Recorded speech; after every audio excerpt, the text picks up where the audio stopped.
Quero saudar a todos com a paz do Senhor Jesus. Eu sou o pastor Elias Aguiar, da Assembleia de Deus em Parnamirim, Rio Grande do Norte, e nós estamos aqui em mais um momento especial desse EBD em síntese para gravar mais uma aula, a lição de número 10 da nossa Escola Bíblica Dominical. Esse que é um trabalho que é coordenado pelo DENEC, na pessoa do pastor Reinaldo Odilo, e com o apoio do nosso pastor Martim Alves da Silva.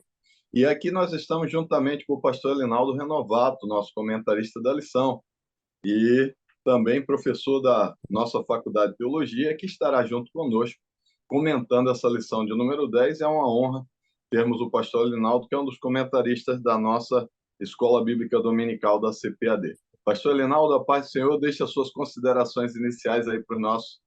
Meus queridos irmãos que vão assistir esta live, né, esse podcast, eu louvo a Deus por mais uma vez, com o pastor Elias, podendo dar nossa colaboração para o entendimento dessa lição tão importante, o número 10, não é? Que trata de uma das ordenanças do Senhor para a sua igreja. Vamos então meditar neste assunto. Queridos, lição de número 10, uma lição extremamente cotidiana para a igreja, traz um assunto extremamente relevante, então tem por título a ceia do Senhor, a segunda ordenança da igreja. E quando fala sobre isso, ele vai trazer aqui no texto áureo dizendo: porque todas as vezes que comerdes este pão e beberdes este cálice, anunciais a morte do Senhor até que venha. 1 Coríntios, capítulo 11, versículo 26, e a nossa verdade prática vai dizer que a ceia do Senhor, como uma ordenança, celebra a comunhão do crente com o Senhor ressuscitado. Então, isso é um assunto extremamente importante. Eu não vou fazer a leitura bíblica em classe, mas eu aconselho que leia esse texto, que é importantíssimo e vai ser usado em várias partes do texto da própria lição em si. Então, queridos, aqui nós vemos também que os objetivos dessa lição são três principais. O primeiro é estudar a natureza da ceia do Senhor. O segundo é mostrar o propósito. Então, ele vai fasear a natureza, o segundo é o propósito, e o terceiro, ele vai falar sobre o modo de celebração da ceia do Senhor. Então, dentro desses aspectos, nós partimos para a nossa introdução da lição. E na nossa introdução vai dizer que, assim como o batismo nas águas, a ceia do Senhor, ela também uma ordenança dada por Deus para a sua igreja. E quando fala sobre isso, fala que a igreja tem a ceia do Senhor como uma das celebrações mais significativas. Então, quando a gente fala sobre isso, todos os meses nós temos por hábito nos reunirmos na casa do Senhor para celebrar a ceia do Senhor como um momento não só ritual, mas algo em que nós reconhecemos a autoridade, o poder de Deus sobre a nossa vida. E aqui, queridos, fala que nesse sentido o cristão pode contemplar a ceia sobre três perspectivas. E nós vamos ver, é bem interessante que o professor ele coloca essas três perspectivas, ou em slide, ou coloque num celotex, num quadro branco, ou cative os seus alunos a participar de maneira que esses três aspectos fiquem extremamente bem estabelecidos. O primeiro deles é um olhar para trás. Então, quando nós celebramos a ceia, nós lembramos do sacrifício de Jesus, e isso é bem importante. Então, o segundo aspecto é olhar para o presente. Até mesmo quando nós lemos o texto da Santa Ceia, que vai dizer: examine-se, pois, o homem a si mesmo. Está falando de um ato presente em que eu olho para o meu altar e vejo como ele está para esse momento de extrema celebração e reverência. E a terceira coisa que ele vai falar é um olhar para o futuro, porque nós, queridos, estamos direção às mansões celestiais. Nós estamos esperando o dia da volta do Senhor, e com isso ele vai trazer três aspectos importantes dessa cerimônia, que lembra isso, ele vai falar que tem três aspectos que são essenciais: a reverência, o júbilo e a expectativa. Reverência, júbilo e expectativa. E quando fala sobre isso, queridos, já pensou você celebrar a ceia do Senhor? Toda celebração toda e qualquer celebração. Você chegar numa festa, está cansado, está procurando sair dela o mais rápido possível. Então, aqui você faça uma analogia comparativa da maneira como nós devemos chegar diante da presença do Senhor. Pastor Elinaldo Renovato, por favor, vamos comentar juntamente com o nosso pastor. O pastor vai estar comentando aí esse primeiro tópico da lição, que é bem importante, fala da natureza da ceia, que é o primeiro objetivo. Bem, amados irmãos, professor da EBD, aluno, superintendente, obreiro, não é? Tivemos aí o comentário da tradução, pastor Elias, e agora vamos comentar aqui a natureza da ceia do Senhor, a tradição cristã. Então, aqui nós observamos três subtópicos. Primeiro subtópico é na tradição romana.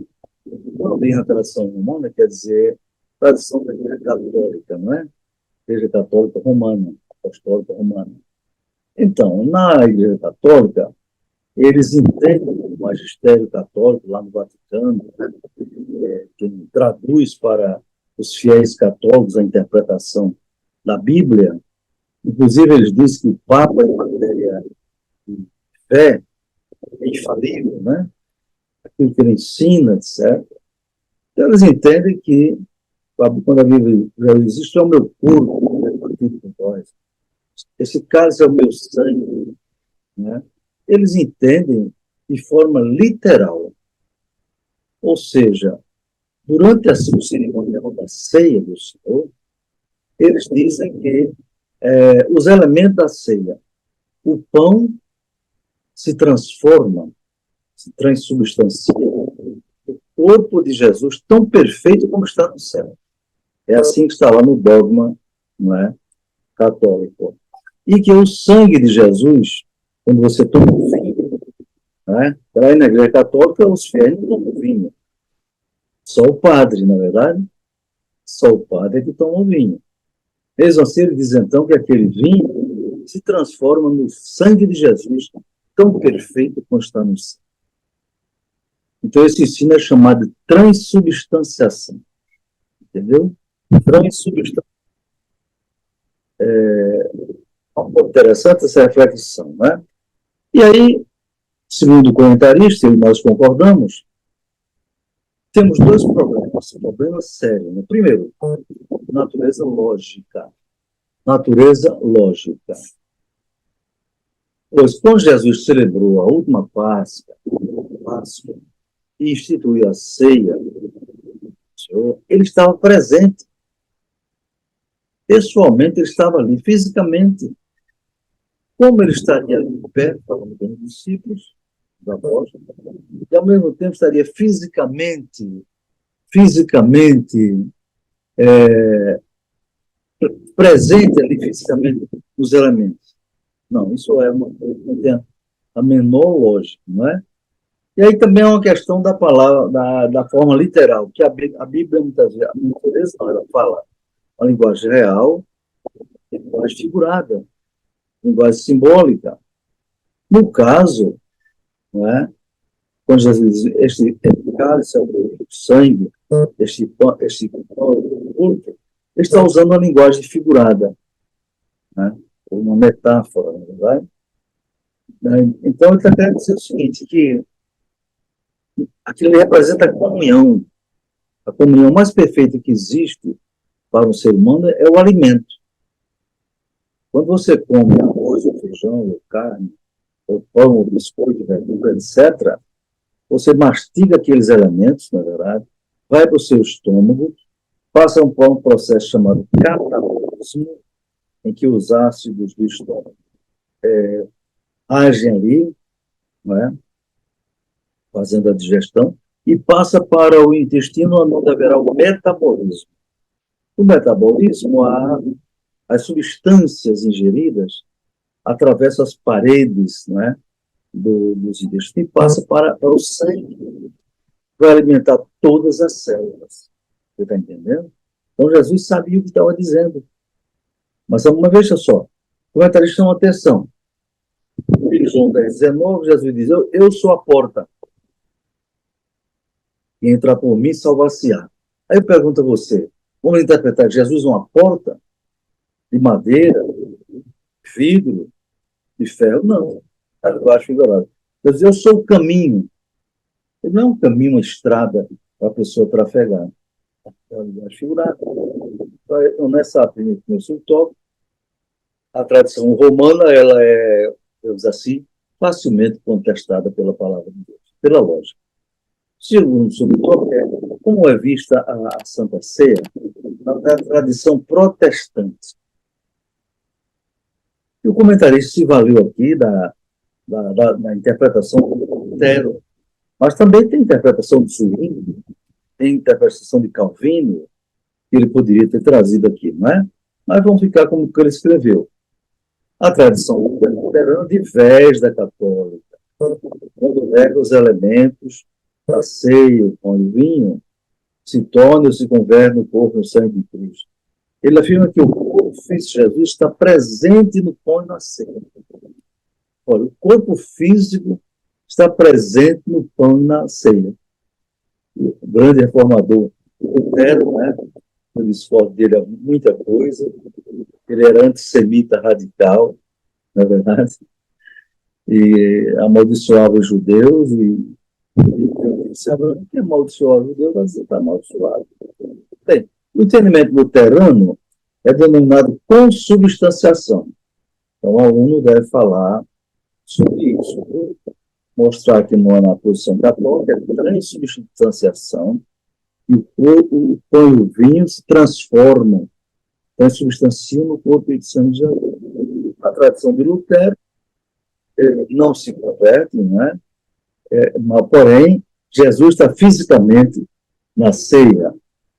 Aí o comentarista diz que esse entendimento de Lutero mostra que ele não se desvencilhou por completo da tradição católica quando dá uma versão modificada de sua antiga crença. O terceiro subtópico aqui diz qual a posição pentecostal. O comentarista, como é um pentecostal clássico, ele falou a posição pentecostal. Talvez fosse melhor a posição evangélica, né? Das igrejas evangélicas, porque nem toda a igreja que não é pentecostal aceita a transubstanciação. Então, a tradição pentecostal, que é o nosso caso, a Assembleia de Deus, as igrejas pentecostais, entendem que o pão e o vinho, segundo a ceia, não se convertem fisicamente no corpo de Cristo e também, discordando de Lutero, Jesus não está presente ali. Não. Assim, o pão e o vinho, diz o comentador, simbolizam o corpo e o sangue de Jesus. Mas de maneira simbólica, memorial. Contudo, Jesus se faz presente espiritualmente. Então, na sinopse, diz assim: a ceia do Senhor é celebrada em nossa igreja sob uma perspectiva memorial, em que Jesus está espiritualmente presente. Né?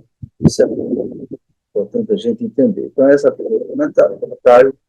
Primeiro tópico, eu passo para o pastor Elias comentar o tópico 2.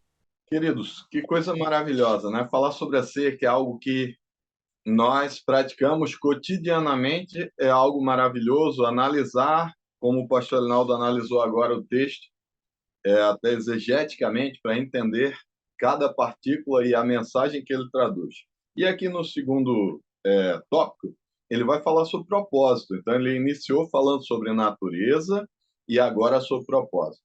E quando fala sobre propósito, ele fala que ao escrever sobre quando Paulo escreve sobre a ceia do Senhor, o propósito era dessa celebração, de anunciar a morte do Senhor até que ele viesse.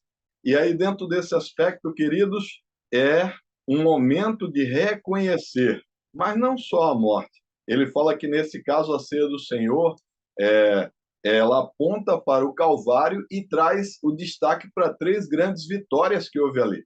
A vitória na cruz sobre o pecado, a vitória sobre a morte e o diabo. Então, ele traz essa conotação.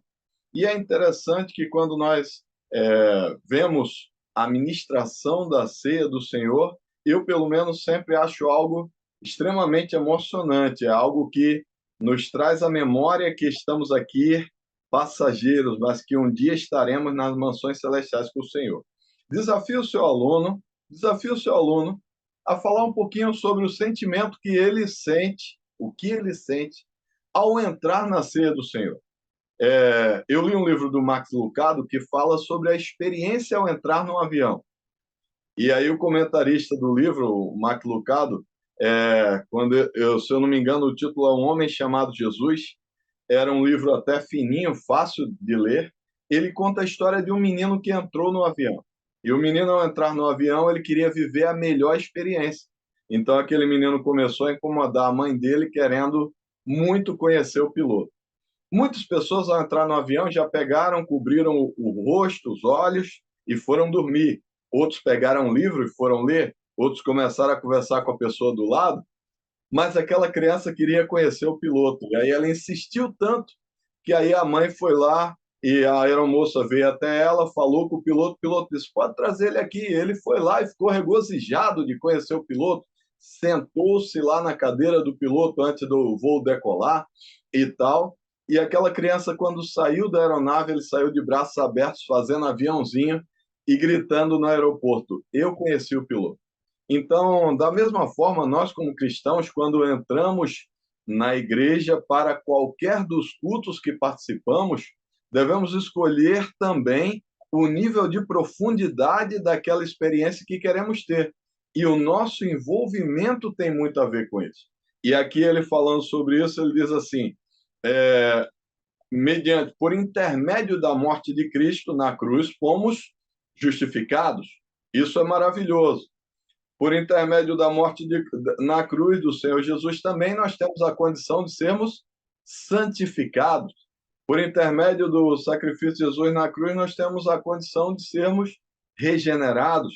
Então, são vitórias que a cruz traz para nós cristãos e um dia até seremos glorificados, receberemos corpo glorioso quando o Senhor Jesus vier buscar a sua igreja. O segundo objetivo, bem importante, também é proclamar a segunda vinda de Cristo. E nesses dias houve um congresso em Parnamirim, Rio Grande do Norte, aqui a Ijocamp, e foi algo maravilhoso. Eu participei ativamente, achei algo que me tocou bastante. O tema era Maranata, ora vem Senhor Jesus, e foi um congresso muito chamativo à volta do Senhor, e eu vi ali muito quebrantamento, batismo no Espírito Santo, e um mover de Deus muito grande no lugar. E aqui, queridos, quando fala de lembrar a segunda vinda, ele fala que há um sentido também escatológico, então está voltado para esse momento em que a igreja se prepara para encontrar com o Senhor. A vitória de Jesus na cruz, ela nos aponta para o futuro. Então, eu falei na introdução da lição que ao celebrar a ceia nós lembramos do passado, Jesus ali na cruz, nós lembramos do presente também, porque é um momento de autoanálise, diz, examine-se, pois, o homem a si mesmo. É interessante que o texto ele fala isso aí e mostra como nós devemos analisar o nosso altar. E, por último, ele vai trazer também a memória daquilo que está por vir, a segunda vinda de Cristo, trazendo isso. Então, que nós somos peregrinos sobre esta terra. E aqui no subtópico número 3, fala de celebrar a comunhão. E pastor Linaldo Renovato e todos os nossos, as pessoas que assistem a esse canal maravilhoso, uma das coisas que é mais importante, uma das mais importantes coisas na nossa vida é comunhão. Quando nós não temos comunhão com o irmão, a gente também não consegue estar íntegro para receber determinadas bênçãos. Tanto é que a orientação, quando a gente lê o capítulo de Mateus 5 até o capítulo de Mateus 7, nas orientações de Jesus aos discípulos, por vezes dizia até para esperar, retém a oferta, vai lá, pede perdão ao irmão e depois volta. Então, e na nossa casa, já pensou uma casa sem comunhão, a bagunça que é, e a maneira como impede às vezes ou dificulta de todas as formas o trabalhar de Deus naquele lugar. Então aqui o apóstolo Paulo escreveu essa primeira carta de Paulo aos Coríntios, e a igreja de Corinto foi extremamente, a gente está lendo a Bíblia por esses dias, as cartas de Paulo aos Coríntios, e a igreja extremamente chamada a atenção por causa dessas intrigas, por causa dessas coisas que eles ficavam ali falando, eu sou de Paulo, eu sou de Apolo, e assim eles ficavam dividindo algo que não era para ser dividido. E assim aqui ele fala dessas divisões que havia entre os irmãos ali. E a celebração da ceia do Senhor é um momento de fraterna comunhão, comunhão entre irmãos. E isso é muito importante. Quando nós temos amigos verdadeiros, eles colaboram até para que nós possamos ter uma vida mais estável emocionalmente. É ou não é verdade? Um ambiente onde há comunhão é um ambiente equilibrado, e fale isso para os seus alunos. Então, queridos, aqui ele fala sobre esse cuidado fraterno e sobre onde há a presença do Espírito Santo trabalhando sobre isso tudo. Então, queridos, vamos ver agora o tópico número 3 com o nosso pastor. Nós já vimos a natureza, nós já vimos o propósito, e esse se dividiu em 3 grandes partes importantes. E agora nós vamos ver também o modo da celebração, e ninguém mais que o pastor Linaldo para comentar esse tópico. De propósito, eu deixei 81 anos aí trabalhando até hoje na obra do Senhor, não é isso, pastor? É verdade, é verdade, nesse trabalho. São 58 anos, né? Desde diácono até chegar pastor. E em Parnamirim, 25 anos. Jubilei no dia 18 de janeiro, graças a Deus. Então, vamos 25 anos celebrando a ceia do Senhor, não é verdade? Todos os meses, aí você multiplica aí, 12 vezes 25, e veja quantas vezes celebramos a ceia do Senhor. Então, o modo de celebração da ceia do Senhor. Aí o português já chama atenção direta. O texto bíblico fala nisso, não é? Aquele que participa da ceia indignamente será culpado do corpo e do sangue do Senhor. Aí o primeiro subtópico é: o que é participar indignamente? Né? O que é participar indignamente? Então, concernente a ceia do Senhor, a aula advertiu para esse perigo. É 1 Coríntios 11, 27, não é?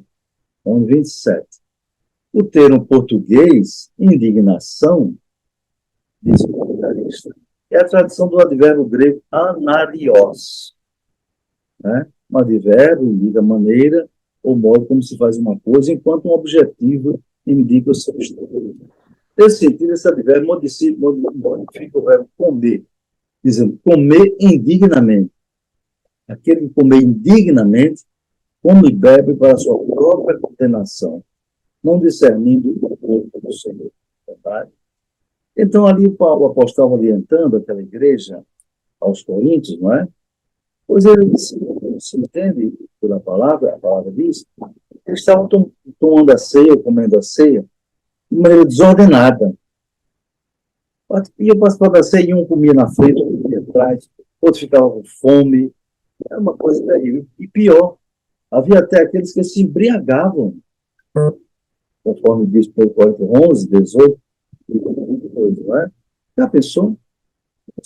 Participar da ceia do Senhor e comer o pão e tomar o vinho como se tivesse uma festa mundana, uma festa qualquer, ou simplesmente uma festa na sua própria casa. Então, o apóstolo mostrou que isso estava errado, não é verdade? E aí ele diz que, primeiro ele entra com um modo negativo, que é participar indignamente. Depois, ele entra já no modo positivo. Subtópico 2. Uma celebração reverente. Celebração reverente. Né? Reverente vem de reverência. Nós devemos estar com reverência na casa do Senhor, quer dizer, com respeito profundo, né? Respeito profundo, atenção, consideração.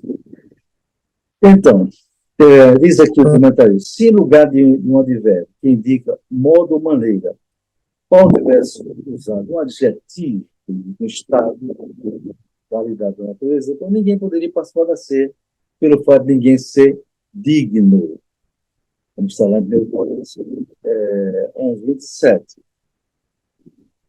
Então, eu acredito, irmãos, eu diria o seguinte: podemos participar dignamente, sim. Sim.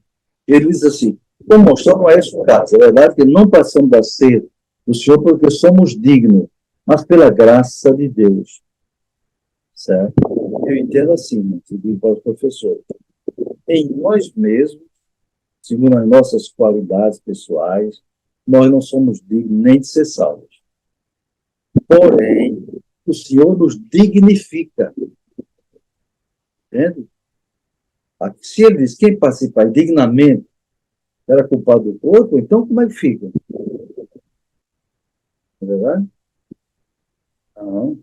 Para participar da ceia, deverão participar dignamente, agora dignificado, porque por isso ele diz, examine-se cada um a si mesmo. E assim cada um tome deste pão, coma deste pão, beba deste cálice. Está entendendo, irmão? Então, ele procura explicar aqui. Ninguém seja tentado em pensar, pelo fato de ser um pecador, pode participar da ceia vivendo deliberadamente em pecado. Se assim, de maneira irreverente, traz juízo divino, o que dizer quem participa com pecado não confessado? Bem, então aqui eu faço esse adendo, né? Nós não somos dignos pelas nossas próprias justiças ou qualidade. Mas quando aceitamos Jesus, aí passamos a ser templo do Espírito Santo. Imagine, 6, 19, 20. Não saber que nosso corpo é templo do Espírito Santo que habita em nós, proveniente de Deus, e que não sois de vós mesmos. Portanto, glorificai a Deus no vosso espírito e no vosso corpo. O crente fiel glorifica a Deus no seu corpo, cabeça, tronco, membros, olho, boca, tudo, né? É santificado. Então, para participar da ceia, e o texto diz, examine-se cada um a si mesmo. Então, se eu me examino, em vez de ter alguma coisa contra alguém, não devo tomar ceia. Eu me examino, em vez de diante de Deus que eu pequei, não devo tomar ceia. Se aborreço ou não, examine-se. E demais, cada um julgue-se a si mesmo. Ou seja, não é para julgar ninguém. Ah, fulano não está, digo, não. Eu que tenho que examinar a mim mesmo, entende, irmão? Com muita reverência e pedindo graça a Deus. Terceiro e último tópico é um modo de celebrar deve ser um modo festivo. A ceia do Senhor, diz o comentarista, celebra a morte e a ressurreição de Jesus e não o seu funeral. Isso é muito importante. A ceia celebra que Cristo morreu, mas ressuscitou. A ceia é uma representação da vitória de Cristo. A vitória plena dele sobre o diabo, sobre a carne, sobre o mundo e sobre todos os poderes do mal. E sobre a morte. Não é? A Bíblia diz que o último inimigo a ser vencido vai ser a morte. Mas Jesus já venceu, por isso ele nos dá a vitória. Deve, portanto, ser uma celebração reverente e, ao mesmo tempo, festiva. Certo? Nosso Redentor vive. Por isso devemos demonstrar isso na celebração da ceia. Nela, de reverência, e, ao mesmo tempo, de abundante alegria do Espírito Santo. Olha, irmãos, quando eu era jovem, eu não sou um saudosista, não. Porque a Bíblia diz, nunca digo os tempos passados, em Eclesiastes, né, por melhores do que os atuais. Porque sem sabedoria você diria isso. Mas eu vi na cidade, numa ceia, Jesus batizado do Espírito Santo. E Jesus usava pessoas em profecia. Na hora da celebração da ceia, alguém se alegrava tanto, levantava assim, é isso que eu falo, assim, Deus falando. Era um momento fantástico. Né?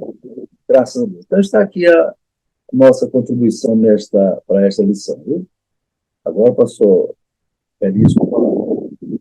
Amém. Queridos, lição maravilhosa, muita coisa prática para se aplicar na sala de aula, não precisa ser algo monótono e nem ser a participação do aluno. Lembre-se que cada aluno que está lá na sala de aula, ele faz parte da celebração da ceia.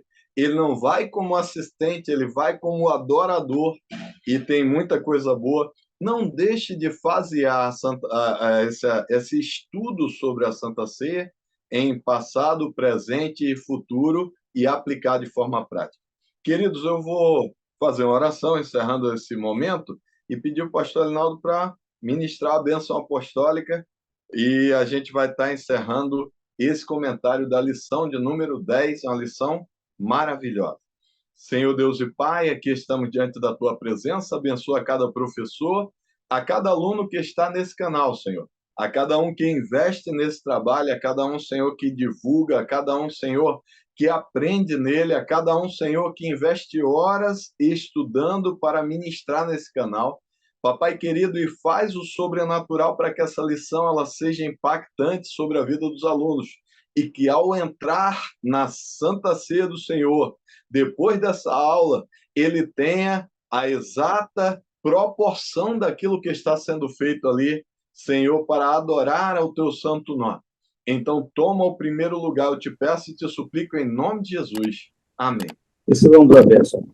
A graça do nosso Jesus Cristo, o amor de Deus, nosso Pai, a comunhão e a consolação do Espírito Santo, seja com todos agora e sempre. Amém.